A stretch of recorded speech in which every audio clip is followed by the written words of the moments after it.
ciberseguridad que tenemos que tener presente. Esto por motivo de que actualmente el mundo digital está lleno de ciberdelincuentes. ¿Sí? Uno por el hecho de simplemente ser una persona que tiene un trabajo independiente no va a estar propensa a sufrir un tipo de ataque. Entonces, la idea no es que nunca me va a pasar, sino la idea es tener en cuenta de que cuando me pase, ¿cómo voy a reaccionar? Entonces, lo que vamos a ver hoy día, referido a este tema de la ciberseguridad, vamos a arrancar con una pequeña frase de Aristófanes, donde indica que la desconfianza es la madre de de la seguridad. Gran frase, ya que una empresa, por ejemplo, o una persona, si es que se mantiene solamente a nivel de confianza sobre su entorno, nunca va a desarrollar algún tipo de medidas de riesgo frente a algún problema. Entonces, este riesgo es lo que conllevó en el ambiente tecnológico a implementar medidas de seguridad, ¿sí? Gracias a la desconfianza que se puede tener por de repente la vulneración de algún sistema propio, personal o de repente corporativo, ya si hablamos a nivel de empresas. ¿Cómo es que llegamos a la movilidad digital? Actualmente nos encontramos en la revolución 4.0, ¿sí? Por decirlo así, que es la revolución digital, en donde, si bien es cierto, anteriormente nosotros convivíamos con de repente equipo de escritorio. Si nos remontamos mucho más atrás, se tenían en el inicio de la computación pequeños comunicaciones en máquinas gigantes que ocupaban cuartos enteros. Ya con la evolución de las redes, de las comunicaciones, con el auge del Internet, ya se ve hoy en día lo que es una era de la movilidad, donde prácticamente cualquier persona desde cualquier lugar, en cualquier momento, puede conectarse a cualquier sistema, ¿sí? A cualquier sistema. Eh, y esto va acompañado de la nube, ¿sí? Hoy en día, me imagino que todos han escuchado ese término, la nube, el cloud, los sistemas descentralizados, ¿sí? Entonces, esta revolución 4.0 trata de eso, de la era de la movilidad. Una era de la movilidad que también trae sus riesgos, ¿sí? Que trae sus riesgos y sobre lo cual el principal objetivo hoy en día que tienen, que debemos tener las personas y en sí también la mayoría de empresas, es la ciberseguridad. Anteriormente, y es un hecho de que la computación y las comunicaciones en sus inicios nacieron simplemente para conectar sistemas, ¿sí? De repente entre estados, a cortas distancias, pero ya después de eso, al ver que quizás estos sistemas podían ser vulnerados, es que ya se acuñó el término de ciberseguridad, más que todo para luchar contra delincuentes en ese momento, hoy en día ciberdelincuentes, que buscaban quizás apropiarse de la infraestructura, ingresar de manera malintencionada muchas veces a bancos de información que puedan contener las empresas para de alguna manera sacar algún tipo de beneficio, ¿sí? O de repente tema de extorsión, o tema de venta de información en el mercado negro, todas esas cosas. Entonces, ¿qué es la seguridad móvil en sí? La ciberseguridad móvil. Esto básicamente está referido a una serie de estrategias, infraestructura, software, hardware, que básicamente se utilizan para proteger cualquier dispositivo móvil que viaja con los usuarios, incluyendo las tablets, los celulares, los ordenadores móviles, ¿sí? En sí, esta seguridad, inicialmente, si hablamos a nivel de empresas, esta seguridad solamente estaba eh, enfocada a mantener la seguridad de los equipos o de los usuarios que estaban dentro de la empresa, ¿sí? Si hablamos de hace una década, por ejemplo, teníamos a empresas que tenían sus usuarios laborando localmente y que de alguna manera las áreas de sistemas tenían el control de esa seguridad. Sí, pero hoy en día ya con la movilidad, una persona puede trabajar un día, de repente tienen ambientes híbridos donde personas, usuarios de empresas, trabajan quizás 3 días a la semana en casa y el resto de días en la oficina. Entonces, esta movilidad amplía el horizonte de seguridad que debe tener un área de TI, por ejemplo. ¿sí? En donde ya no es que yo tengo el control de mis usuarios porque los tengo dentro de mi red, sino que hoy en día ya esa seguridad debe expandirse hasta el domicilio prácticamente del usuario. ¿Qué implica ello? De que ahora los usuarios en casa deben tener seguridad a nivel de que, por ejemplo, a nivel de antivirus, por ejemplo, a nivel de algún otro software que pueda detectar malwares de día cero, malwares que, por ejemplo, no pueden detectar los antivirus tradicionales, conexiones VPN para cifrar la información del usuario de su casa hasta la red corporativa. Entonces, esta ciberseguridad móvil abarca todas esas estrategias o políticas o software eh, que van a llevar a que se resguarde toda la información que transcurre en ese ambiente. Es por ello que hoy en día es un término bastante importante. Ahora, algunos otros términos referidos a ciberseguridad. Tenemos, por ejemplo, seguridad de información, que son básicamente medidas preventivas y reactivas en algunos casos, que siempre tiene que haber, si en caso por ahí se ve vulnerada alguna infraestructura o software, siempre deben haber medidas reactivas que me ayuden a volver atrás, ¿sí? Dependiendo de la amenaza que haya podido sucederse sobre nuestra infraestructura. Pero todo este conjunto de medidas es básicamente la seguridad de la información. ¿Qué es una amenaza? Es un potencial daño al sistema.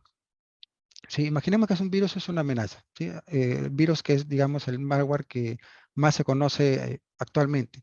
Cuando uno habla de virus, prácticamente cualquier persona lo relaciona con algo que va a infectarse mi máquina y que por ende me va a causar algún problema. Sea cual fuese el problema, de repente lentitud, quizás se borran algunos archivos, X cosas.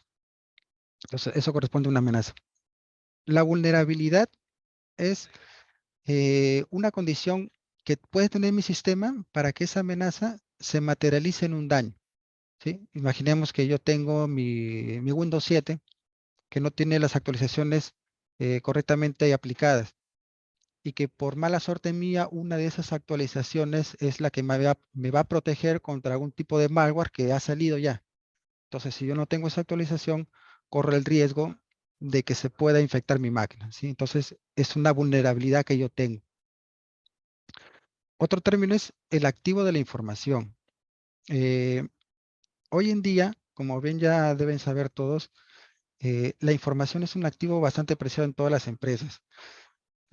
Antes, de repente, se podía llamar como un activo simplemente algo físico, intangible, perdón, tangible. Hoy en día ya la información es algo valioso para las empresas. Entonces es algo que también se debe resguardar en mayor medida inclusive. Y el riesgo es la probabilidad de que la amenaza explote en una vulnerabilidad sobre un activo de la información. Sí, ese es el riesgo. ¿Qué tan probable es de que de repente un malware infecte mis equipos que tienen Windows 7 y que no tienen una actualización específica? ¿Sí? Eso hablamos de riesgo. Ahora, ¿cómo se relacionan estos términos? Tenemos que una amenaza explota una vulnerabilidad. ¿Sí? Imaginemos un virus que es una amenaza y una vulnerabilidad es que mi Windows 10, por ejemplo, no esté actualizado. Entonces, un virus puede aprovecharse de esa vulnerabilidad y explotar ello y de repente generar por ahí algún tipo de daño. Y esta vulnerabilidad afecta a mis activos.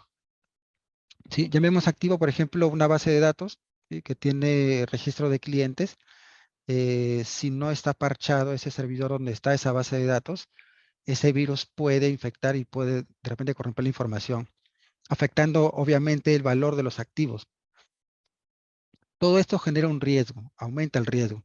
¿Sí? Una amenaza, dependiendo del nivel de la amenaza, aumenta el riesgo.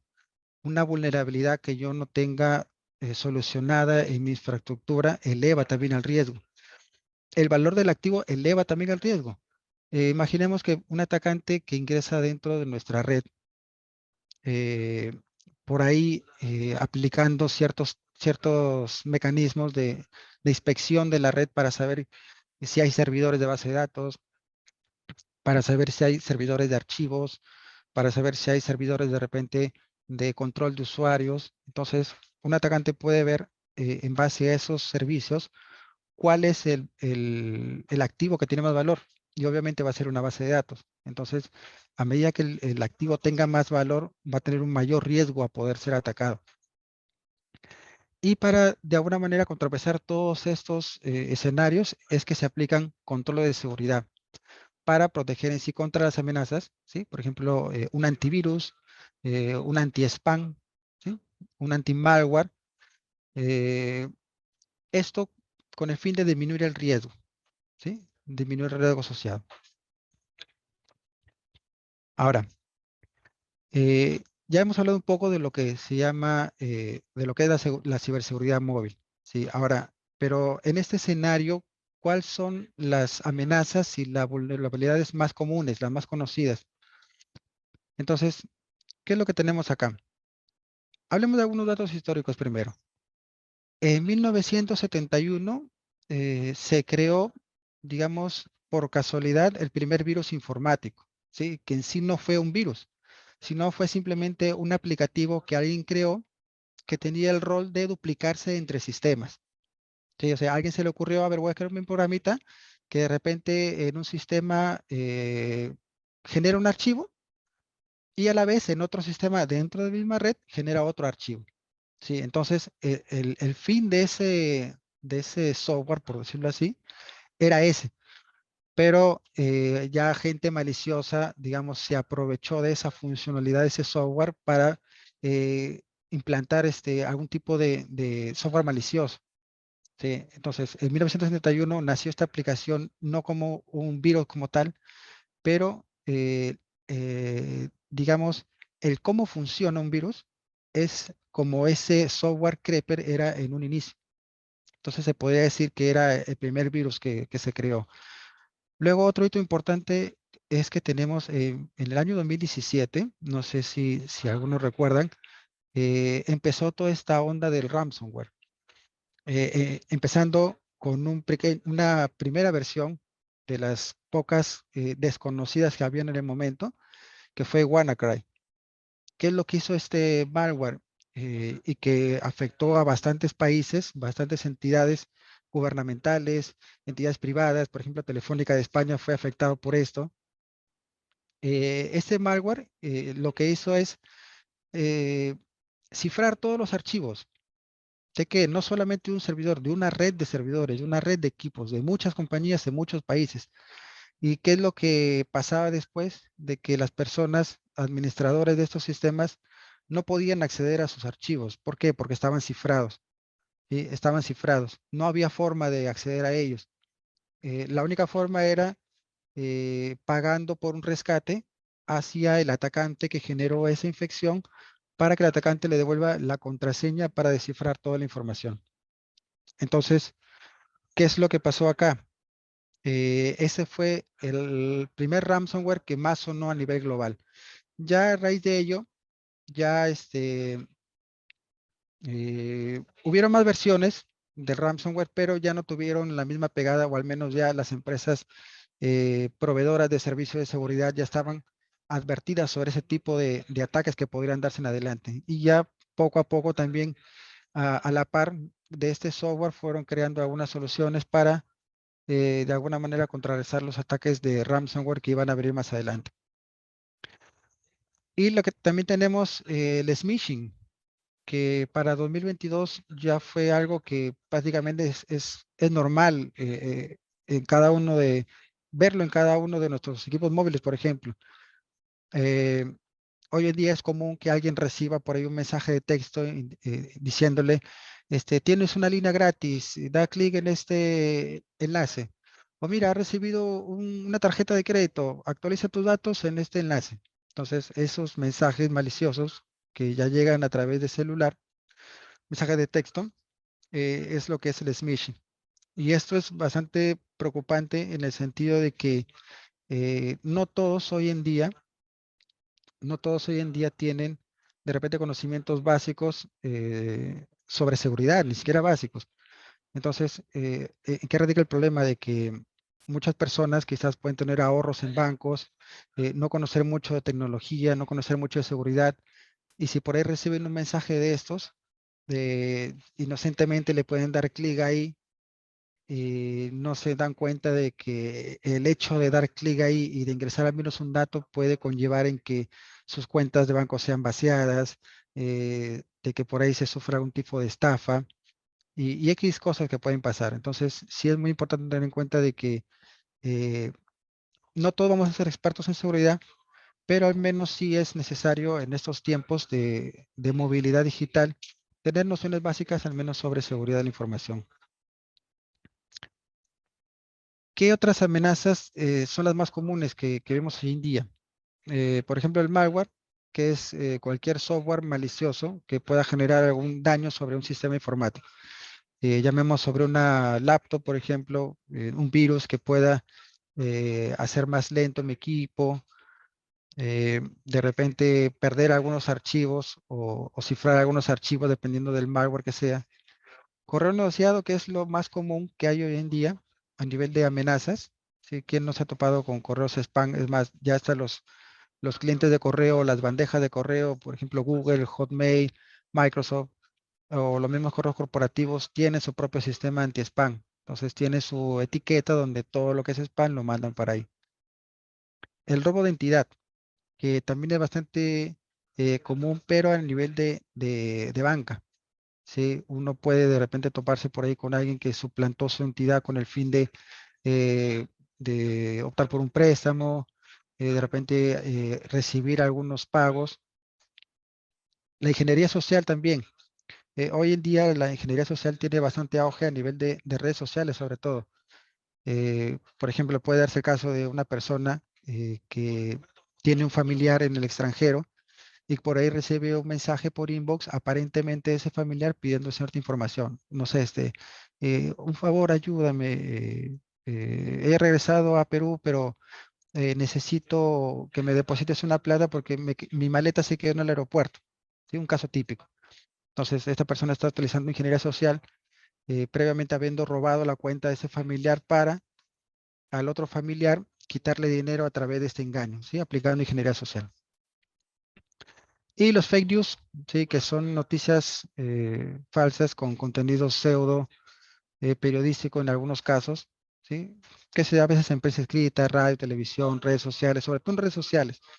Hoy en día, con el auge de las redes sociales, lamentablemente, las personas al ver una noticia eh, X sobre X redes social, prácticamente la dan como verdadera. Entonces, siempre es importante de que al momento de ver noticias en redes sociales, bueno, no son una buena fuente de información, pero siempre es bueno buscar otros medios de información, ¿sí? Para de alguna manera no caer en estas amenazas de noticias falsas, las fake news.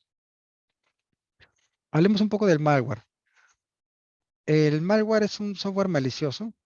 Sí, llamemos software a un aplicativo, por ejemplo, de PC, cuando alguien, a ver, un caso típico, estoy en mi máquina y quiero instalar un programa de, no sé, edición de video. ¿Sí? Entonces, yo lo que debería hacer en ese momento es, de repente, buscar la página de una marca que me provea de un aplicativo de edición de video y quizás, en el mejor de los casos, pagar por una suscripción, si en caso sea necesario, o pagar por el producto para yo utilizarlo de forma legal. Eh, Ese es el escenario ideal, digamos, pero en un escenario común y corriente, lo que puedan hacer las personas o lo que hacen las personas es ir a cualquier página X que me ofrezca el software con el serial, con el crack. En algunas páginas sí se puede descargar el software que uno desea con el crack, que digamos puede hacer que mi aplicación parezca legítima, pero en algunas otras páginas se corre el riesgo de poder descargar ese aplicativo, pero con un malware dentro.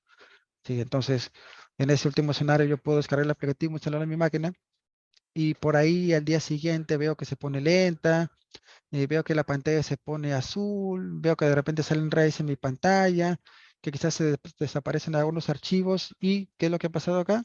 Mi máquina se ha infectado. Entonces, eso es un ejemplo de lo que hace un malware. ¿Sí? Y muy importante lo que dice esta frase última que está en rojo, de que hay que tener en cuenta que para que el malware causa una infección, siempre va a ser necesario la intervención del usuario.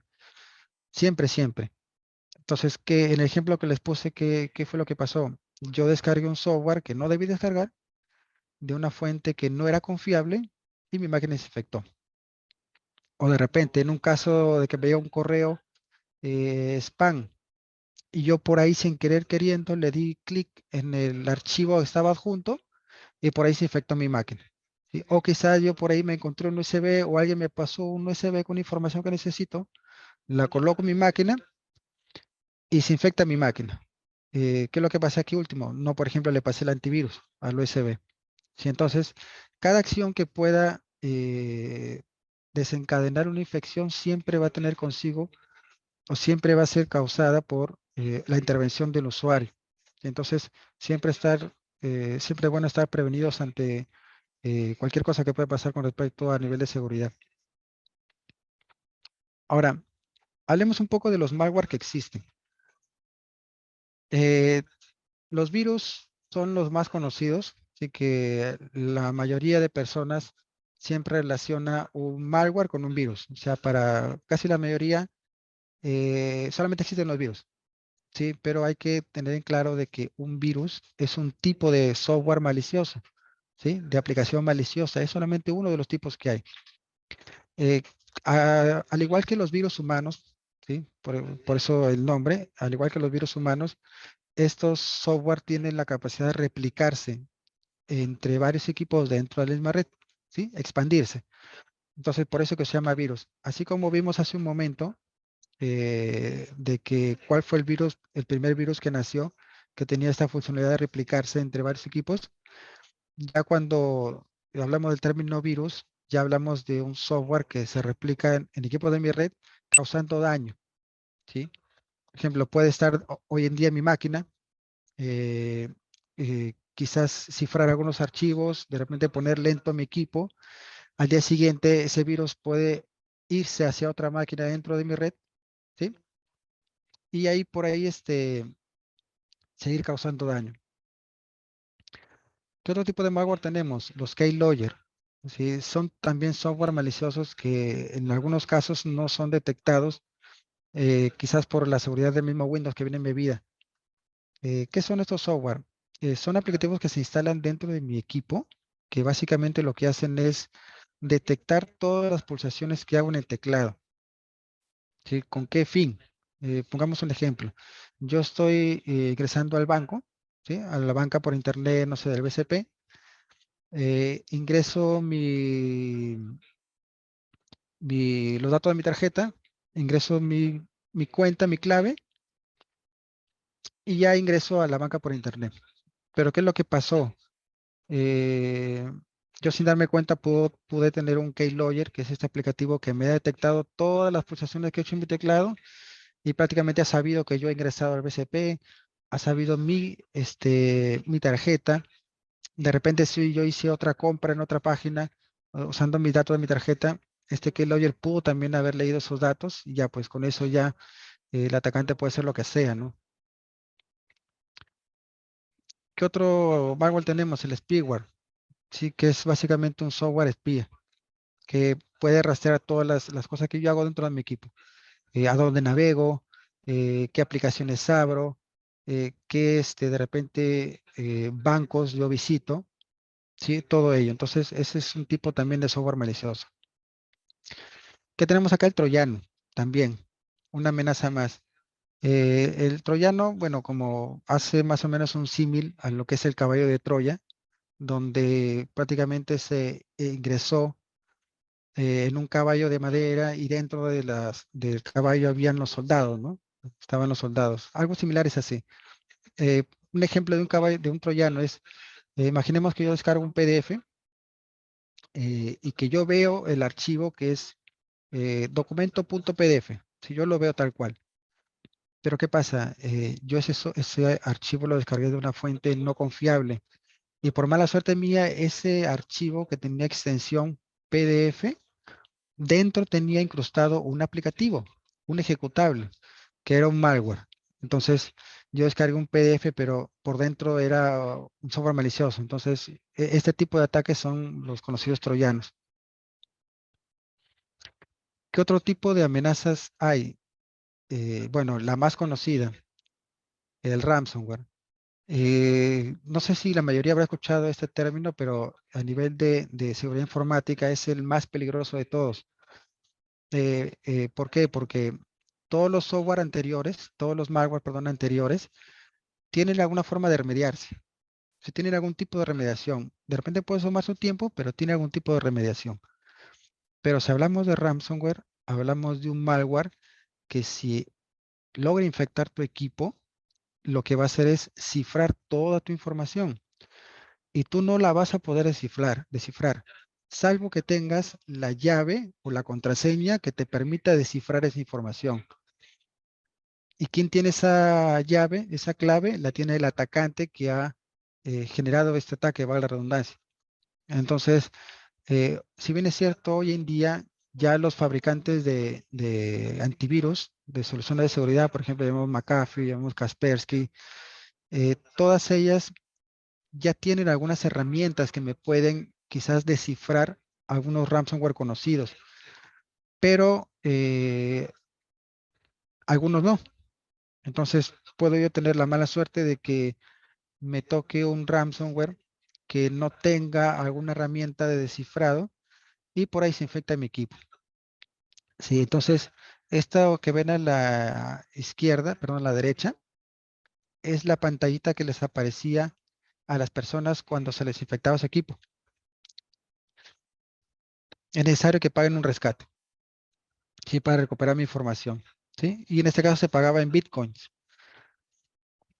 Y era casi imposible poder recuperar, ya que en la mayoría de casos, si uno hacía el pago de la información, o bien le devolvían una parte nada más, o bien simplemente no le devolvían nada. ¿Y qué es lo que tenía que hacer en este caso las personas o empresas afectadas? Era básicamente valerse de un backup que hayan tenido de eso, porque ya prácticamente lo que tenían ahí cifrado ya estaba perdido. Ahora, ¿cómo funciona este ransomware? Puede llegar desde muchos, digamos, aristas, puede tener de ataque, ya sea a través de un correo que tiene un software malicioso. Una persona de repente que no sabe le da clic en ese correo, en ese adjunto, el antivirus falla.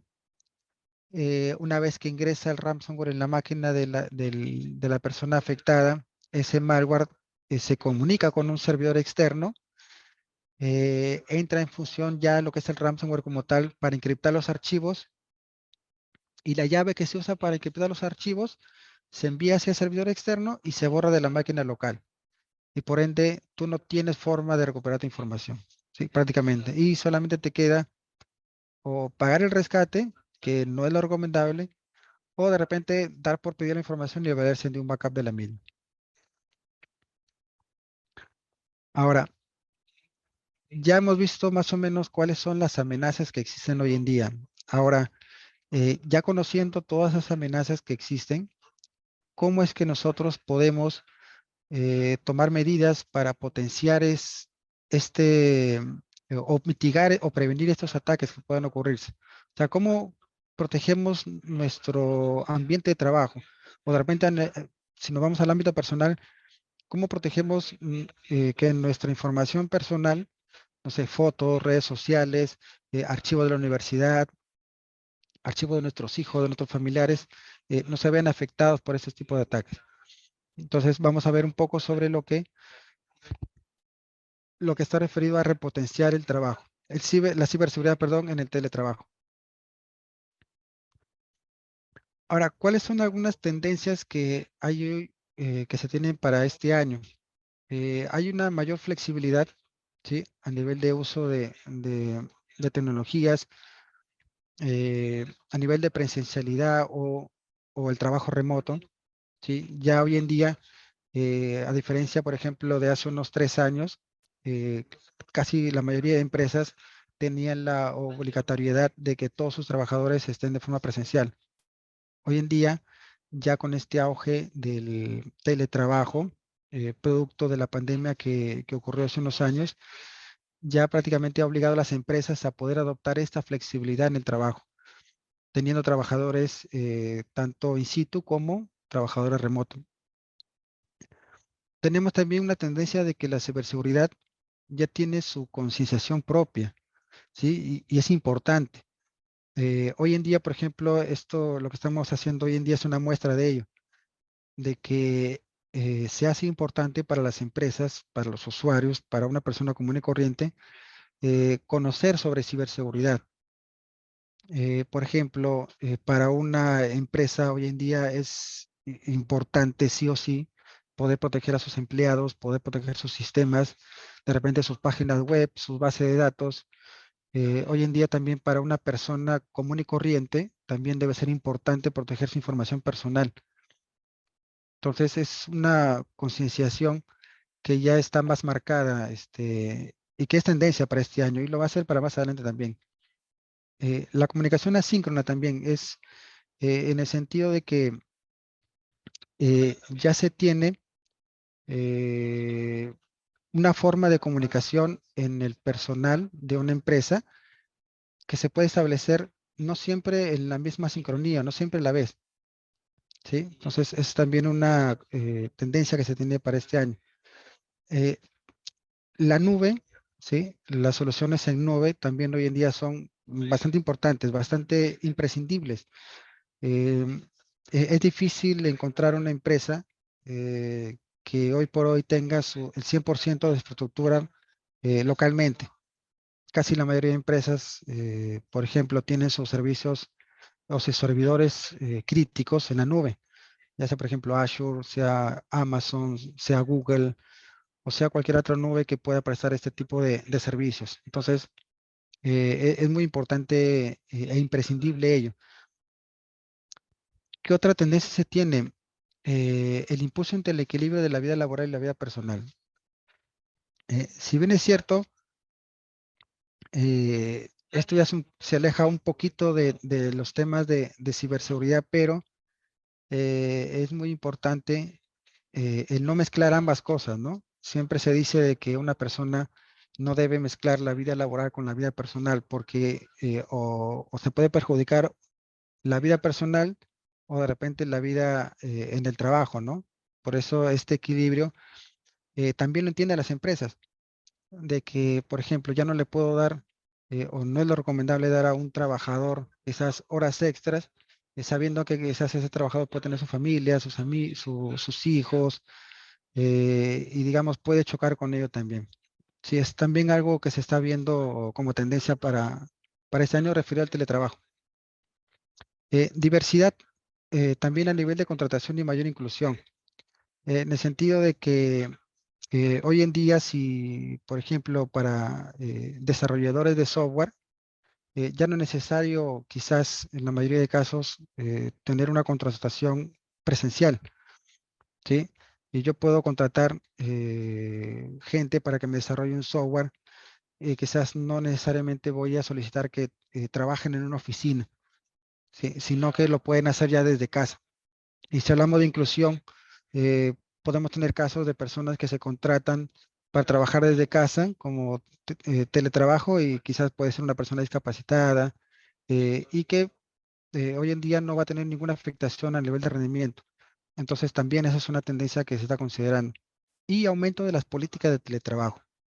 Eh, ya en la mayoría de gobiernos, ya casi todos, por decirlo así, tienen en mente o ya tienen ya plasmadas políticas a nivel de gobierno para eh, poner normas sobre el teletrabajo, ¿sí? Sobre la aplicación de en las empresas. Entonces, estas políticas que se están dando actualmente también son tendencia para este año. Ahora, ¿cuáles son los escenarios que son visibles o los que se dan comúnmente en una situación de teletrabajo? Eh, la mayoría de personas que se conecta a la corporación, ¿sí? Para trabajar, a conectarse de repente a recursos, casi lo hace sin una red cifrada, una red segura. ¿Qué es lo que hace a veces la mayoría de trabajadores en algunas empresas? De repente una conexión por remoto, ya, pero a nivel de TeamViewer, por ejemplo, o AnyDesk, sí que no es lo recomendable. Eh, ¿Qué más se ve? De que los datos que van a servicios en la nube ya no pasan por la red empresarial, ¿sí? No se controlan. Se están utilizando dispositivos desprotegidos para trabajar, ¿sí? Entonces, estos escenarios son los que se pueden ver en algunos casos cuando tenemos ambientes de teletrabajo no seguros, que lamentablemente son los más comunes. Entonces, ¿qué es lo que es necesario aquí y prácticamente es mandatorio? De que si se quiere tener un teletrabajo, es necesario invertir. ¿Sí? E invertir, por ejemplo, en software de conexiones VPN, invertir en antivirus.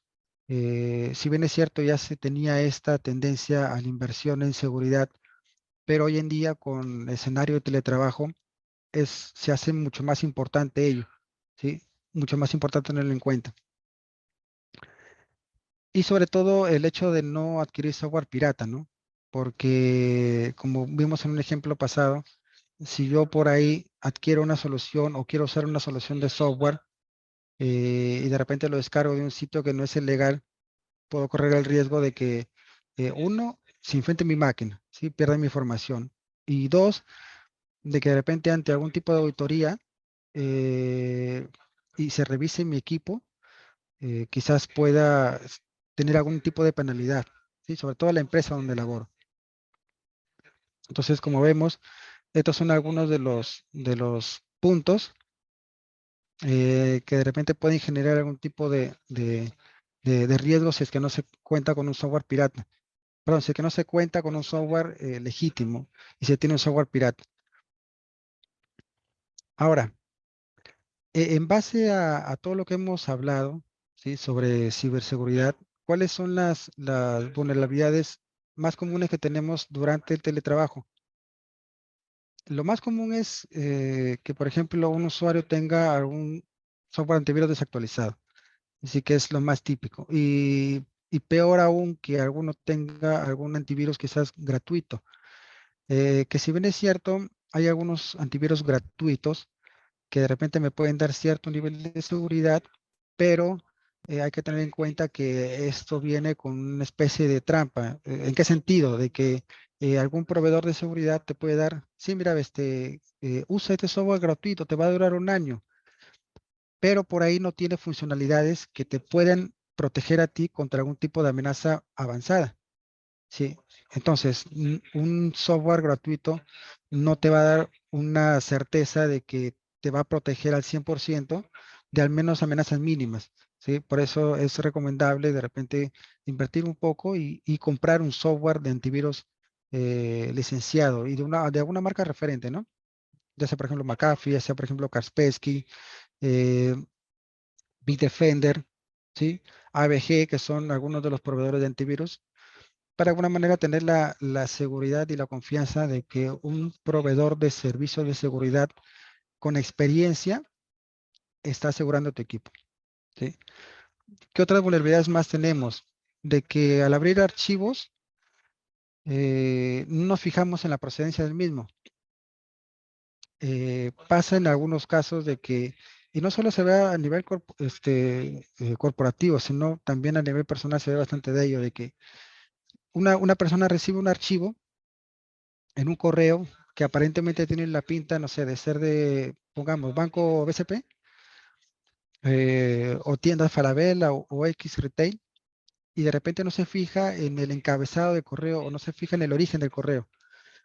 Entonces, en algunos casos puede ser que sea el correo legítimo, pero en otros puede pasar de que es un correo spam, de repente algún tipo de estafa, y la persona no ve ese emisor y por ahí quizás le puede dar clic en el archivo adjunto y desencadenar en una infección dentro de su equipo. Sí, por eso es importante ello. Las contraseñas con nombres, fechas, fecha de nacimiento, etc. Eso también es una vulnerabilidad eh, bastante común. Sí, que una persona cuando ingresa a un sistema y le pide registre su contraseña. La mayoría hace o coloca una contraseña que sea quizás fácil de recordar. De repente, Juan 123, o de repente, 1234, ¿sí? O ABC 123, sí, pero lamentablemente un atacante aplicando ingeniería social puede rápidamente romper esa contraseña e ingresar al sistema. Sí, por eso es muy importante tener contraseñas robustas. ¿Qué otra vulnerabilidad tenemos acá? De que no tenemos o de que tenemos nuestra información en un solo lugar.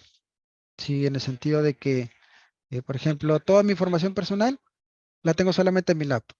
Sí, y la dejo ahí nada más y con eso ya yo tengo la seguridad de que mi información va a estar segura cuando no es así. No necesariamente va a ser así. Y también usar redes públicas.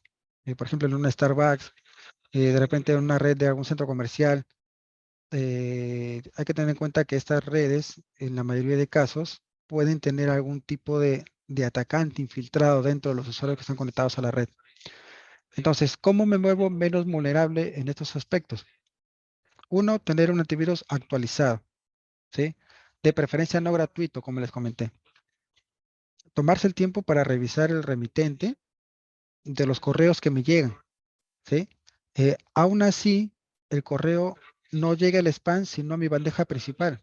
O sea, puede darse el caso de que tú recibas un correo que es un spam, pero no te llega al spam, sino a la bandeja principal, y que quizás llegó ahí porque el filtro anti-spam no funcionó bien o no estaba actualizado y simplemente pasó el correo.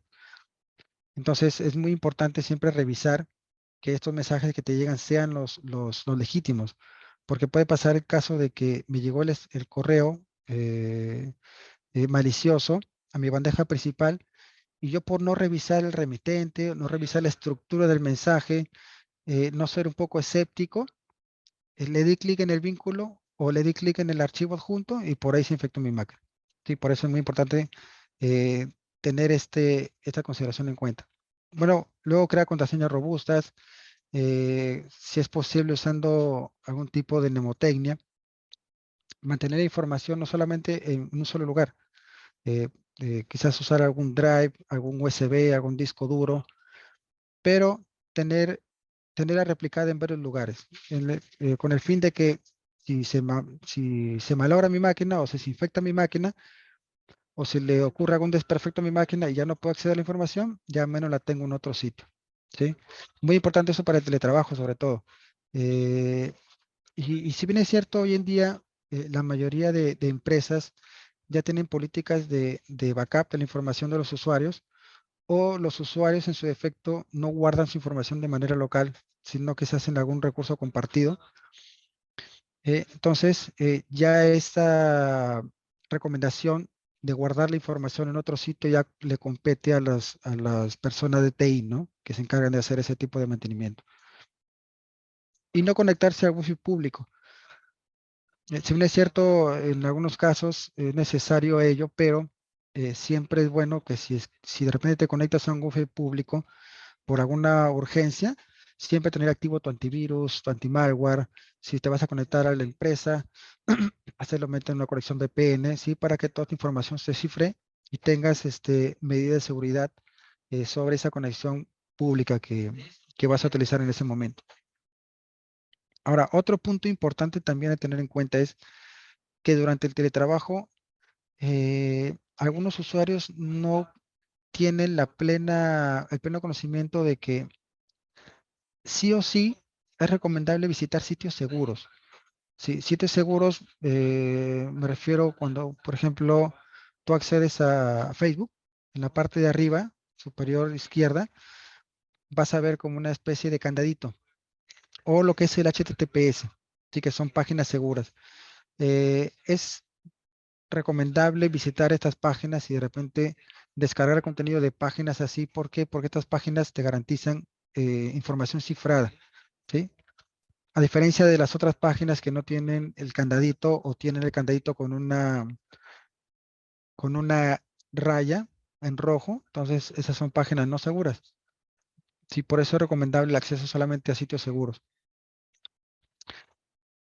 Sí, por ejemplo, acá tenemos un caso de, de un sitio no seguro, ¿sí? Que me arroja una alerta de certificado, ¿sí? Esto es un ejemplo. Y de estos hay muchos en Internet. Sí, hay muchos en Internet. Y si por ahí alguien se topa con que, uy, mira, ve, estoy aquí en mi casa y mi jefe me ha pedido que descargue un aplicativo que lo instale en mi máquina porque necesito, no sé, modelar un proceso. Y en mi búsqueda por ahí me encuentro con una página que tiene esta pinta, ¿sí? Que tiene el HTTPS, pero con su check, con su línea cruzada. Entonces, inmediatamente cerrar esa página. ¿Por qué? Porque es una página no segura. No segura porque quizás su certificado tiene fallas o porque quizás vulneraron la página y cambiaron cierta información, quizás un atacante, y por ahí genera un riesgo, ¿no? Genera un riesgo. Ahora, ¿qué otras recomendaciones son necesarias a nivel de la navegación segura durante el teletrabajo? Siempre realizar periódicamente un análisis completo del equipo, ¿sí? Ya sea computadora, ya sea teléfono, no proporcionar datos sensibles en redes públicas, ¿sí? Sobre todo a nivel de redes sociales, que hoy en día, y haciendo un paréntesis acá, hoy en día la mayoría de personas jóvenes sobre todo, tienden a publicar todo lo que hacen en el día. Por ejemplo, salí a pasear con toda mi familia, me fui de viaje con toda mi familia, eh, y publican la foto, ¿no? Pero eso quizás les puede jugar en contra. ¿Por qué? Porque un atacante que de repente está haciendo ingeniería social sobre esa persona, analizando sus redes sociales, viendo su día a día, puede enterarse de que esa persona, mira, ha viajado con toda su familia, no hay nadie en casa. ¿Y qué puede pasar? Puede ingresar a robar, ¿no? Entonces, no es tan recomendable publicar cierta información sensible en redes sociales, porque en este caso ya no hablamos de ciberseguridad, sino hablamos de seguridad física, ¿sí? Por eso también es una recomendación para de alguna manera navegar de forma segura, ¿no? Ahora, la última recomendación, eh, no abrir archivos de correos sospechosos, ¿sí? Lo que hemos hablado hace un buen rato, ¿sí? Un software malicioso se puede camuflar en un correo que aparentemente pueda ser legítimo, pero si nosotros por ahí tenemos eh, la certeza de que es legítimo, lo abrimos, pero si no, simplemente no abrirlo, porque corremos el riesgo de que ingrese por ahí un virus, de que ingrese un ransomware, un spyware, un troyano, ¿sí? Y X malware que pueden ocurrir, que pueden haber en el ciberespacio. ¿Qué otras recomendaciones tenemos acá para de alguna manera poder teletrabajar de forma segura? Lo que hemos hablado hace un momento, ¿no? Este, Conexiones VPN, ¿sí? Utilizar conexiones VPN para el caso de teletrabajos. eh, no abrir archivos adjuntos, siempre estar escéptico a cualquier información que pueda llegarme, ¿sí? Si yo, por ejemplo, soy un personal de administración y me llega un correo de TI, ¿sí? Indicándome, por favor, revisa esta factura que tengo que gestionarla con un proveedor. Si yo no tengo, digamos, no me espero recibiendo un correo así, entonces simplemente no lo debo abrir. No le debo dar clic sobre el archivo ni sobre el vínculo o lo que sea que pueda venir en ese correo. ¿Por qué? Porque fácilmente ese correo del usuario de TI pudo ser vulnerado. Alguien, un atacante, lo está usando para enviarme archivos a mí siendo de otra área para quizás intentar infectar mi máquina y por ahí infectar otros equipos dentro de mi red, ¿no? Utilizar las contraseñas robustas, no transmitir datos de tarjeta bancaria en páginas web no seguras. Esto es muy importante considerando de que los robos que se dan hoy en día prácticamente son de personas que se aprovechan de la, digamos, inocencia de algunos usuarios y simplemente usuarios que no revisan las páginas donde visitan. Si, por ejemplo, tú quieres hacer una compra, lo primero que tienes que ver es que esa compra la estás haciendo sobre un sitio web seguro, ¿sí? Que tiene su candadito, su HTTPS, todo arriba. Sí, por eso es muy importante tener eso en cuenta. Aquí algunos consejos adicionales: proteger tu dispositivo, no usar programas desconocidos, siempre mantenerte escéptico, ¿sí? En el sentido de que tienes que desconfiar de todo. Tampoco es que hay que generar la paranoia, ¿no? Y de repente tomarlo como un hábito esto, ¿no? Sino que en el sentido de que eh, no siempre las personas o no siempre los correos que te lleguen o la información que tú veas en internet va a ser la confiable. ¿Sí? Siempre hay que tener un poco de desconfianza de lo que te puede llegar a tu bandeja de correo, lo que puedas descargar en internet, encontrar en redes sociales, ¿sí? Porque por ahí se puede esconder de repente algún tipo de amenaza o intento de infección que pueda darse sobre tu equipo. Bueno, el poder de la contraseña, ¿no? Una contraseña, en algunos casos, o en la mayoría de casos, para gente que gestiona algún tipo de sistema es la llave para acceder, pero en algunos casos también le puede generar un dolor de cabeza a los mismos gestores de TI. Ahora, ¿cómo es que yo protejo mi teletrabajo? Una de las maneras de protegerlo es asegurando mis contraseñas, ¿sí? Aquí hay algunas recomendaciones o puntos a tener en cuenta sobre el uso de las contraseñas. Eh, de repente algo importante que puedo resaltar aquí es el empleo de la mnemotecnia, ¿no? Que puede pasar, que puede darse para quizás definir una contraseña un poco más robusta, más difícil de vulnerar. No utilizar la misma contraseña en sitios distintos, perdón, no utilizar la misma contraseña, claro, en sitios diferentes. No sé, si yo tengo una contraseña que sea buena, que sea robusta, pero que yo la uso en 5 sistemas que manejo, entonces es lo mismo que nada, ¿no? Porque si alguien logra vulnerar esa contraseña utilizando un método X, sabiendo que esa contraseña accede a todos los sistemas, va a tener acceso a todos los sistemas. Y la verificación en 2 pasos, que también es importante. Hoy en día ya las soluciones de correo corporativo tienen la opción de verificación en 2 pasos. Sí, a través ya sea de un mensaje de texto, o a través de un otro correo secundario donde se puede llevar una clave, un token de acceso, ¿sí? Para autorizar el acceso hacia un correo principal. Eh, otras consideraciones a tener aquí, bueno, eso es lo mismo que vimos hace rato. ¿Qué es lo que se puede dar sobre las contraseñas? Uy, perdón, me pasé de diapositiva. Ya, ¿cómo es que un atacante puede acceder a contraseña de repente? Puede darse a través de estos métodos, llamémoslo así, ya sea a través de un ataque de phishing, ataque por fuerza bruta, ¿sí? Que simplemente el atacante a través de prueba y error valida la contraseña que puede tener si eso sistema del usuario, ya sea correo, ya sea un sistema contable, ¿sí? Los keyloggers también que vimos hace un momento, que son tipos de malware que captan las pulsaciones del teclado y que por ahí también un atacante puede capturar la contraseña.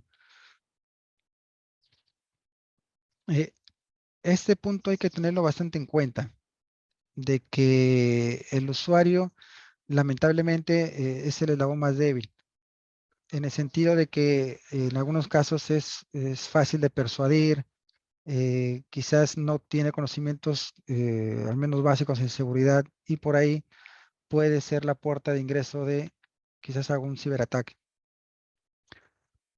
Aquí tenemos unos ejemplos de algo que puede ser quizás común en algunos que hayan podido ver.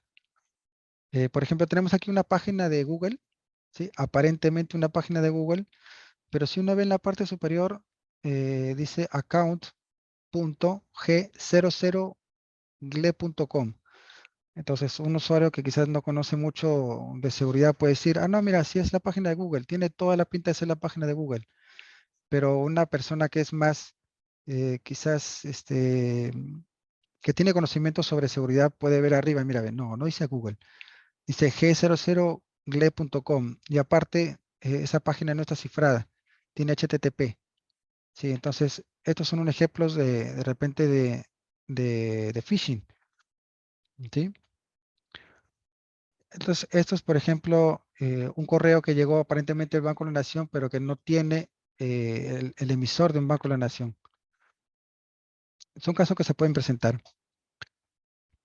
Ahora, ¿cómo podemos identificar un correo malicioso? Hay varios puntos que se pueden considerar, ya sea revisar bien el emisor del correo, fijarse en el asunto, ¿sí? Si yo recibo un correo, no sé, del Banco Continental y viene todo en inglés, es algo que es sospechoso, ¿no? Entonces, son puntos que también se tienen que tener en cuenta al momento de, de la revisión de correos.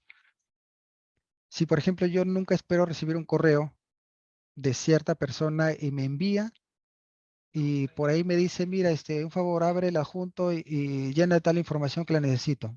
Y me pide información que no espero que él me pida, entonces es motivo de sospecha. Sobre todo de repente por ahí se envía adjuntos que quizás, como por ejemplo en el ejemplo de acá que vemos en la imagen, el archivo tiene la pinta de ser un Excel, pero la extensión no es de Excel, ¿sí? Dice XLAM, ¿sí? Entonces esto es bastante sospechoso y obviamente que puede tener un malware. Sí, son consideraciones que se deben tener en cuenta a nivel de seguridad. Aquí un ejemplo de phishing. Imaginemos que alguien recibe un correo aparentemente del BCP y uno le da clic aquí en banca por internet. Entonces, ¿qué es lo que pasa? Un usuario que quizás no puede conocer sobre temas de seguridad le va a dar clic en el enlace y lo que puede pasar ahí es que lo manda a una página aparentemente del BCP.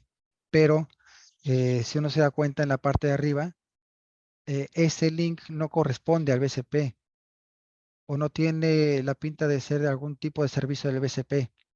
Entonces el usuario no vio eso, simplemente dio clic en el botón, le mostró una página que se parece al BCP, coloca la información de su tarjeta, su clave y por ahí le da clic en ingresar.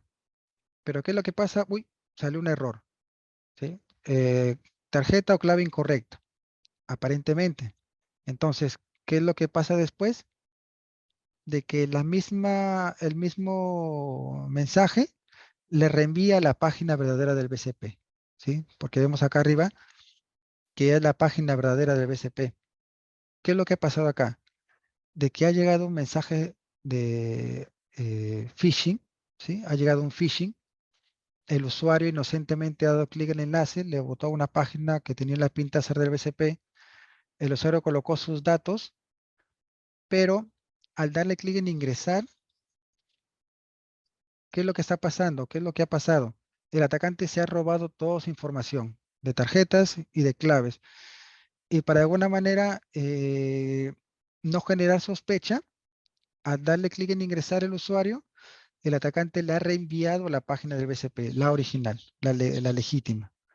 Entonces uno puede pensar, uy, de repente me equivoqué, pero sin darse cuenta que ya le robaron toda su información. Le robaron su tarjeta, le robaron su clave. Y con ello hasta de repente hasta le vaciaron la tarjeta. Pero es una forma de phishing que se da actualmente y que es bastante conocida.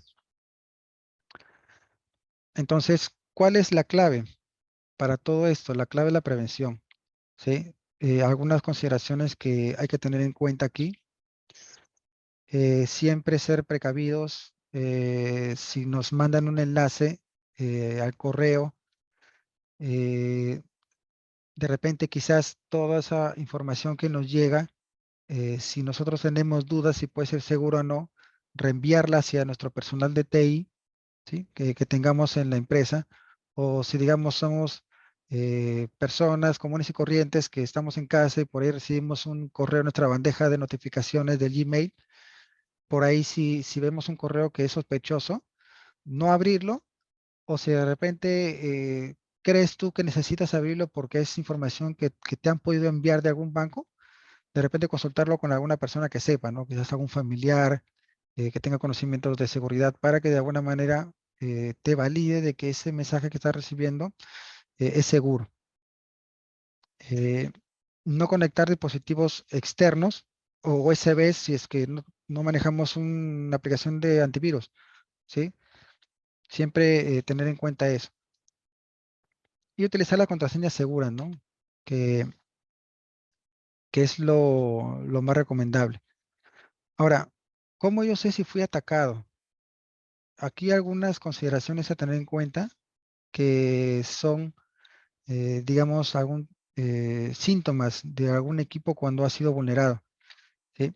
O cuando ha habido alguna vulneración de algún sistema. Si de repente anomalías en el tráfico de la red, quizás mi máquina se pone lenta, yo veo en mi RAM, en mi CPU, que teniendo solamente un Word abierto o un PDF abierto, mi CPU está casi al 90%, mi RAM está casi al 90%, entonces es algo que no debería generar tanto consumo de mis recursos. Esto es un síntoma de que mi máquina pudo haber sido atacada, pudo haber sido vulnerada. Y en caso de que sufra algún ataque, ¿qué es lo que debo hacer? Bueno, lo primero es contener el ataque, ¿sí? ¿Cómo se puede hacer eso? Si hablamos de teletrabajo, para de alguna manera no infectar más equipos dentro de mi red doméstica, lo recomendable es o apagar el router o quizás desconectar el cable de mi red, el cable de red, perdón, de mi equipo. Para de alguna manera, si es que por ahí, por mala suerte, tenemos un malware que se expanda dentro de mi red, no hacer que los otros equipos se infecten también. Luego de esto, ver las posibles causas, ¿no? Si quizás ese ataque pudo haber llegado por algún spam, de repente por ahí utilicé un USB que no lo limpié previamente. Luego, el alcance del ataque. A ver, ¿qué infectó ese malware? De repente una carpeta específica de mi máquina, solamente afectó a un sistema de los que tengo instalados en mi equipo. De repente infectó dos laptops que tengo también conectadas al Wi-Fi de mi casa. Sí, cosas así. Definir hasta dónde llegó ese ataque. Luego, asegurar la continuidad del servicio. ¿Sí? En el sentido de que se tiene que limitar lo más posible las consecuencias sobre, en este caso, nuestro negocio o de repente nuestro teletrabajo, ¿no? E informar a un especialista en seguridad. Si por ahí ya se dio una infección en mi equipo, lo que queda simplemente es informar a la persona encargada de seguridad para que él haga la revisión respectiva. ¿Sí? Nosotros sí, quizás como usuarios convencionales, si estamos teletrabajando y tenemos algún antivirus, podemos hacer el de clic derecho sobre el disco D, por ejemplo, y pasar antivirus. Sí, pero si de alguna manera el malware ya hizo un daño, lo que va a hacer el antivirus es simplemente eliminar el malware, pero no recuperar del daño. Entonces, en ese caso ya sí es necesario informar al especialista en seguridad para ver cómo se puede remediar eso. Si de repente se borró información, quizás valerse de un backup. Si de repente se dañaron registros del sistema, de repente recuperarlo, restaurarlo de alguna manera de un punto anterior, pero siempre informar a un especialista, ¿sí? A una persona que tenga conocimientos sobre términos de seguridad. Y ya para ir terminando con esta sesión, hay que tener bastante en cuenta una cosa. Por ejemplo, acá tenemos una persona que aparentemente está sentada en su casa, en su laptop, escuchando música, feliz de la vida, pensando en que no, temas de ciberseguridad yo no puedo ver, a mí nunca me ha pasado nada, a mí nunca me va a pasar nada, yo soy un usuario común y corriente, o de repente yo soy una persona trabajador de mi empresa, ya tengo toda la seguridad por ahí, entonces no me preocupo por nada. Pero aquí la idea no es que nunca me va a pasar, sino la idea es qué voy a hacer cuando me pase. ¿Estaré preparado cuando me pase? ¿Sí? Esta es la idea que al final tenemos que llevarnos, de que si bien es cierto, no es mandatorio que cada uno conozca a nivel avanzado temas de seguridad, de ciberseguridad, pero sí es muy importante tener al menos nociones básicas, ¿sí? Para de alguna manera mitigar algún tipo de ataque que nos pueda llegar, ¿sí? Siempre con el objetivo de que el atacante, cuando va a generar algún tipo de ataque, no va a buscar atacar un servidor, no va a buscar atacar de repente una nube, una infraestructura compleja, sino lo que va a hacer es buscar a los usuarios, ¿sí? Y lamentablemente todavía el usuario sigue siendo el eslabón débil. Entonces, siempre hay que tener esto en cuenta, de que debemos estar preparados, tener ciertas nociones de seguridad para poder contrarrestar algún tipo de estos ataques que puedan ocurrir. Sí, bueno, y eso sería todo por parte mía. No sé si hay por ahí algunas preguntas.